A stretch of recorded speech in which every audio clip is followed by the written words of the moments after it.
जी आपकी प्रतिक्रिया मैं ले लेती हूँ, क्योंकि पुरानी बातें कहकर ये नहीं कहा जा सकता कि आज के निर्णयों से बचा जा सके, आप उसका हवाला नहीं दे सकते। अब यहाँ पर थोड़ा सा कंफ्यूजन है और क्लैरिटी नहीं है। कपीश जी कह रहे अपराध हुआ है तो एफआईआर बीजेपी दर्ज करा ले, लेकिन विरोध करने वाले अब भी विरोध करेंगे और फिर दूसरी तरफ ये भी कह देंगे अरे नहीं नहीं ऐसा कोई दिक्कत नहीं है, वहां तो चूक हो गई थी। चूक हो गई थी तो क्या हो रहा है, ये चूक नहीं है, कैसे हो सकती है चूक? पूर्णिमा जी, सबसे पहले तो आपको जन्मदिन की हार्दिक शुभकामनाएं और बधाई। धन्यवाद। अनंत शुभकामनाएं के साथ मैं बोलना चाहता हूं और सारे को पैनलिस्ट को नमस्कार। पूर्णिमा जी देखिए, बात यहाँ चूक की नहीं है, बात यहाँ सोच की है। आपके ओपनिंग स्टेटमेंट इन्हीं के राष्ट्रीय अध्यक्ष जी ने जो बोला है, मल्लिकार्जुन खड़गे साहब ने जो बोला है, वो यही बोला है कि महात्मा गांधी जी जो गाते थे वही हम गाए।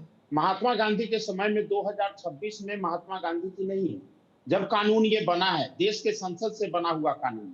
और कपीश भाई ने सही कहा कि कानून से अगर खिलवाड़ हुआ है तो एफआईआर होनी चाहिए, लेकिन पहले ये तय कर लेना कि इनके लिए चूक है या फिर अपराध है। ये तो इनको बताना पड़ेगा ना कि चूक है या अपराध है।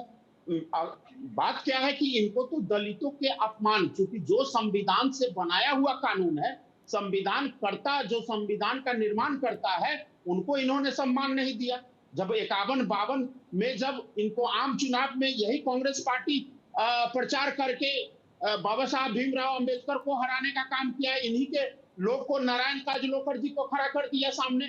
54 के उपचुनाव में भी मतलब इनको हराने का काम किया बाबा साहब को, और तो और इनको मंत्रिमंडल में इस्तीफा देने के लिए मजबूर कर दिया। ये बाबा साहब का दलील है कि बाबा साहब ऐसा महसूस करते थे कि दलितों के अधिकार और उत्थान के साथ कांग्रेस पार्टी नहीं खड़ी है, यहाँ तक कि महिलाओं के स्वाभिमान के साथ नहीं खड़ी है। आज ये बात करते हैं, आज फिर से एक दलित का मामला है, फिर उनको कुर्सी की बात है। मैं तो मानता हूं कि बात कुर्सी का है, लेकिन ये कुर्सी 2 छंद गाकर पाना चाहते हैं। ये 2 छंद से कुर्सी नहीं मिलेगा। ये देश ने जनमत दिया है 6 छंद को गाने के लिए, आपको 6 छंद गाना पड़ेगा वंदे मातरम का।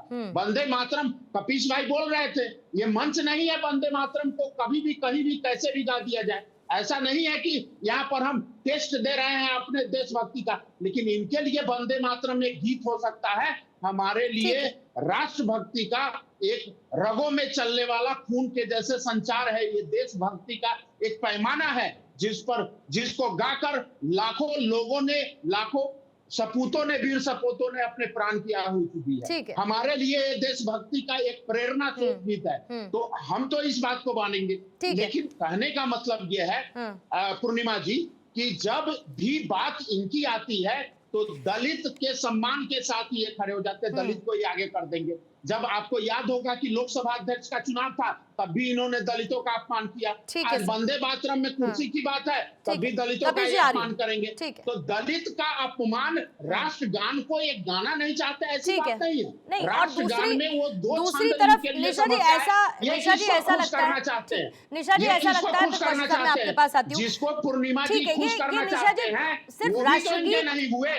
ये सिर्फ राष्ट्रगीत को लेकर एक रवैया अपनाने का मुद्दा नहीं है, ये कहीं ना कहीं एक आइडियोलॉजिकल डिवाइड की तरह नजर आता है।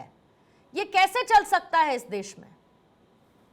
पूर्णिमा जी, जन्मदिन की बहुत बहुत हार्दिक शुभकामनाएं। धन्यवाद निशा जी, आज आपका जन्मदिन है। धन्यवाद। May God bless you. Thank you ma'am. ऐसा है पूर्णिमा जी, देखिए सोच जो होती है ना, वो आपकी कहीं ना कहीं अंतरात्मा से निकलती है और वही आपके एक्शंस में भी नजर आती है। इसका मतलब है सिर्फ देश से हम लेना चाहते हैं, जीत कर जब तक राज किया, राज करते रहो, लेकिन जब देश को कुछ देने की बारी आई तो आप सोचिए, राष्ट्रगीत जिसपे कानून बन चुका, उसके बाद भी उसका उल्लंघन करने का मतलब है कि आप किसी भी राष्ट्र हित की सीमाओं को लांघने के लिए चल पड़े। ना आप कानून की परवाह कर रहे हैं, ना आप संविधान की परवाह कर रहे हैं, ना आप जनता की भावनाओं की परवाह कर रहे हैं। आप सोचिए, जब ये राष्ट्रगीत और राष्ट्रगान लिखे गए होंगे, चट्टोपाध्याय जी ने जब लिखा होगा, तो उनकी क्या मंशा रही होगी, क्या भावना रही होगी देश के लिए, एक एक शब्द, एक एक लाइन लिखने के लिए।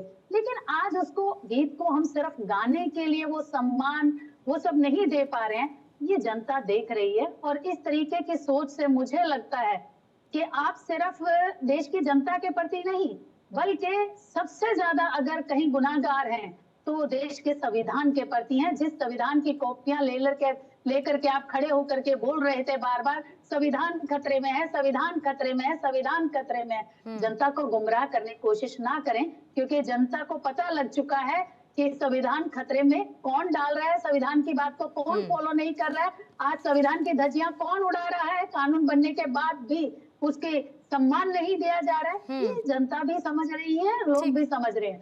तो इसका मुझे लगता है पूर्णिमा जी, जो सारा कुछ बताएगी वो जनता चुनाव के समय पे लोकतांत्रिक रूप से वोट के रूप में जरूर इसका जवाब देगी।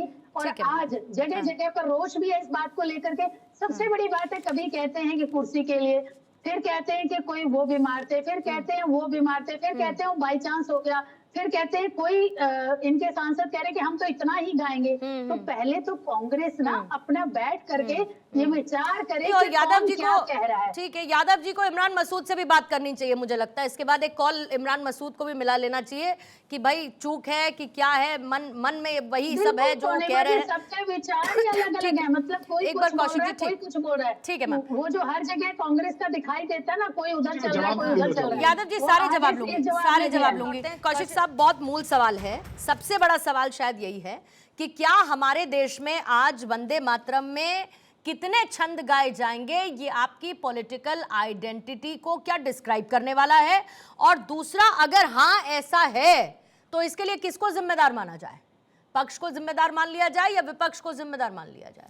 देखो पूर्णिमा जी, देश की संसद ने कानून बना दिया, उसमें सजा का प्रावधान है। अब कांग्रेस की सरकार आएगी तो बदल दे इस कानून को कि हम केवल 2 छंद गाएंगे, लेकिन जब तक ये कानून नहीं बदला जा रहा है तब तक तो ये कानूनी है। तो आज 15 अगस्त से हम 18 अगस्त में बैठे हैं, भारतीय जनता पार्टी की सरकार कर क्या रही है? क्या देश के कानून से बड़े राहुल गांधी, प्रियंका गांधी या खड़गे साहब हैं क्या? अभी तक एफआईआर क्यों नहीं हुई? अभी तक पूछताछ क्यों नहीं हुई? यदि वो अपने समर्थकों को खुश करने के लिए यदि ये हरकत कर रहे हैं तो सरकार आंख बंद करके क्यों बैठी है? सरकार को कानूनी कार्रवाई करनी चाहिए ना। देश में संवैधानिक व्यवस्था है कि नहीं?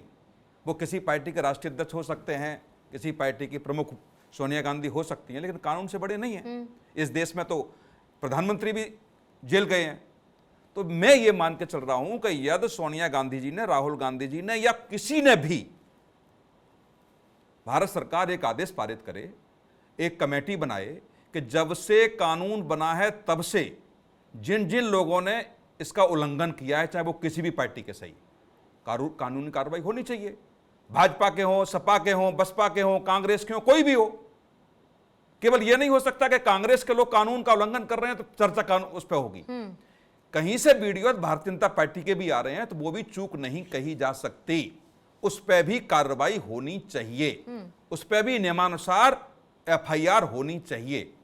जैसे कपिल जी ने कहा, गृहमंत्री जी ने नहीं गाया, तो गृहमंत्री जी भी देश से कानून से बड़े नहीं हो सकते।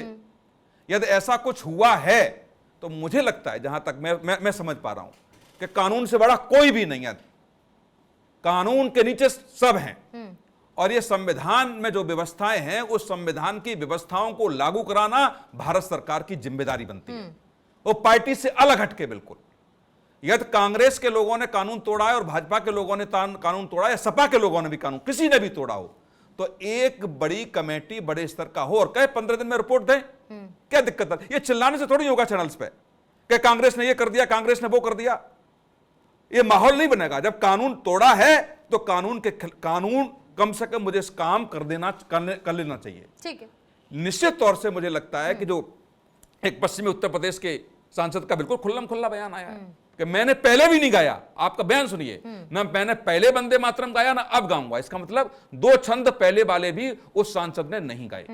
खड़गे साहब ने भी कह दिया कि नेहरू जी ने और जो महात्मा गांधी जी ने गाया वो हम गाएंगे, स्पष्ट कर दिया ना। तो इसमें बचा क्या है? अब इसमें यह बचा है कि राहुल यादव क्या कहेंगे, कपिल श्रीवास्तव जी क्या कहेंगे, सुनील कौशिक क्या कहेंगे, ये सब कुछ पब्लिक डोमेन में है। ठीक है। एफआईआर हो, अरेस्ट हो, वो न हो, पूछताछ के लिए बुलाए जाएं।